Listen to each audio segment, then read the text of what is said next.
여러분, 우리가 속한 모든 팀, 가족이나 동호회 같은 곳에는요, 보이지 않는 힘이 작용하거든요. 오늘은 바로 그 힘, 집단 역학의 비밀을 한번 파헤쳐 보겠습니다. 자, 같은 행동인데 생각이 다르다. 이게 무슨 뜻일까요? 아주 재미있는 이야기로 한번 시작해 볼게요. 자, 상상해 보세요. 세 사람이 길을 가다가 어떤 정치인을 딱 마주친 거예요. 그래서 똑같이 손을 흔들면서 안녕하세요 하고 인사를 건넸습니다. 겉으로 보기엔 정말 완벽하게 똑같은 행동이죠. 근데 과연 이게 하나의 통일된 집단 행동이었을까요? 글쎄요. 그 이유를 물어보니까 대답이 정말 제각각 완전히 달랐습니다. 첫 번째 사람은 이렇게 말하는 거예요. 아, 그 사람이 저한테 빚을 졌거든요. 그래서 저를 똑똑히 보라고, 잊지 말라고 손을 흔들었죠. 그러니까 이 사람의 인사는 사실상 빚독촉이었던 셈입니다. 두 번째 사람은요, 상황이 완전히 정반대였습니다. 사실은 제가 그 사람한테 빚이 좀 있어서요, 예의 바르게 보여야 했어요. 이 사람에게 인사는 일종의 의무감이었던 거죠. 자, 그럼 마지막 세 번째 사람은 어땠을까요? 이 사람은 아주 쿨하게 말합니다. 저는 그냥 클린 헬로였어요. 빌려준 돈도 빌린 돈도 없거든요.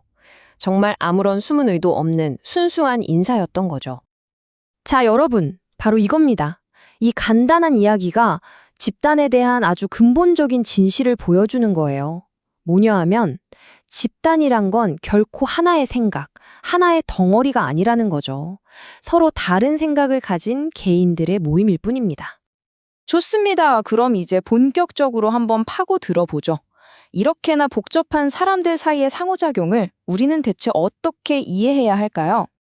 바로 이 지점에서 집단 역학, 즉 그룹 다이나믹스라는 개념이 등장합니다. 이게 뭐냐면요, 마치 보이지 않는 걸 보게 해주는 특수 안경 같은 거예요. 집단, 그 안의 구성원들, 그리고 리더 사이에서 오고 가는 그 힘의 흐름을 연구하는 학문이죠. 이게 또 재미있는 게 어느 한 분야에만 속한 게 아니에요. 심리학에서는 집단 속 개인의 마음에 초점을 맞추고요. 사회학에서는 그 집단 전체의 문화나 구조를 봅니다. 그리고 사회심리학이 이 둘 사이의 다리 역할을 하면서 개인과 집단이 어떻게 서로 영향을 주는지 살펴보는 거죠.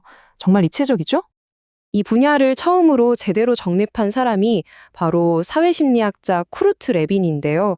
이분이 집단을 그냥 사람들의 모임이 아니라 그 자체로 살아 숨쉬는 하나의 유기체로 봐야 한다고 주장했습니다. 정말 중요한 관점의 전환이었죠. 자, 그런데 정말 흥미로운 점은요, 이렇게 복잡해 보이는 집단도 대부분은 예측 가능한 패턴을 따라서 발전한다는 사실입니다. 브루스 터크맨이라는 학자가 집단이 거치는 4가지 단계를 아주 명쾌하게 정리했어요. 처음엔 서로 어색하게 눈치만 보는 형성기, 그러다가 막 의견이 부딪히면서 시끄러워지는 갈등기, 그리고 갈등을 겪고 나면 우리만의 규칙이 생기는 안정기, 마지막으로 진짜 한 팀이 돼서 성과를 팍팍 내는 수행기. 우리가 속한 거의 모든 집단이 이 과정을 겪는다고 보시면 돼요. 이거 정말 유용하지 않나요? 한번 생각해 보세요. 지금 여러분이 속한 팀은 어느 단계에 있나요? 직장의 새 프로젝트 팀도 좋고 동아리도 좋아요. 혹시 끝도 없는 회의랑 의견 충돌 때문에 지쳐 있다면? 아, 우리가 지금 갈등기를 건강하게 지나고 있구나. 이렇게 생각할 수도 있겠죠? 하지만요, 이 집단 역학이라는 게 항상 이렇게 긍정적인 방향으로만 흐르는 건 아닙니다. 당연히 어두운 면도 존재하죠. 그래서 이 힘이 최악으로 치달았을 때와 반대로 최상의 상태에 이르렀을 때 그 양극단의 모습을 한번 비교해 보려고 합니다. 정말 하늘과 땅 차이거든요. 자, 먼저 집단 역학이 완전히 실패해버린 상황부터 볼게요. 기차 안에서 아이들이 엄청 시끄럽게 구우는데도 아버지는 그냥 멍하니 창밖만 보고 있는 그런 상황을 한번 떠올려 보세요. 결국 다른 승객이 폭발해서 막 화를 내니까 그 남자가 이런 충격적인 이야기를 털어놓는 겁니다. 신고하시려거든 하세요. 제 아내는 바로 옆 칸에 시체로 누워있고 집은 다 타버렸고 돈도 한 푼 없습니다. 심지어 이 기차도 잘못 탔어요. 제 인생에 이보다 더 큰 문제가 어디 있겠습니까?